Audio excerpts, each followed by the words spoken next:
গীতাতে লেখা আছে মানুষের দুঃখের কারণ মানুষ নিজেই হয়। যে যত বেশি মায়া রাখবে সে তত বেশি কষ্ট ভোগবে।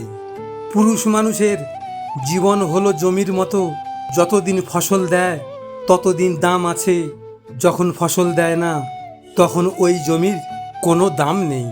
ধৈর্য ধরো, শান্ত থাকো, কম কথা বলো, শুধু নিজের প্রতি বিশ্বাস রেখে পরিশ্রম করে যাও। একদিন সময় তোমারও আসবে, সেই দিন জবাবটা দিও। কারণ মনে রেখো, সর্বদা সময় কথা বলে। কখন কার দরজায় কাকে দাঁড়াতে হবে সৃষ্টিকর্তাই ভালো জানেন। তাই কখনো মানুষের সাথে অমানুষের মতো আচরণ করা উচিত নয়। 3 দিন না খেয়ে থাকুন, সমাজ আপনাকে দেখবে না। একদিন অন্যায় করে দেখুন, পুরো সমাজ আপনাকে নিয়ে বিচার বসাবে। তাই সমাজের কথায় নয়, নিজের আত্মবিশ্বাস নিয়ে চলুন।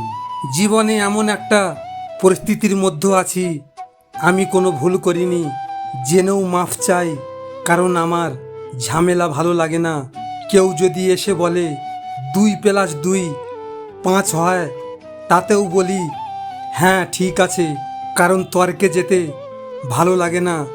তবে এমনটা ছিলাম না আমি, কারণ পরিস্থিতি আমাকে শান্ত করে দিয়েছে। জীবনে এগিয়ে যাওয়ার রাস্তা কেউ তৈরি করে দেয় না, নিজেকে তৈরি করে নিতে হয়।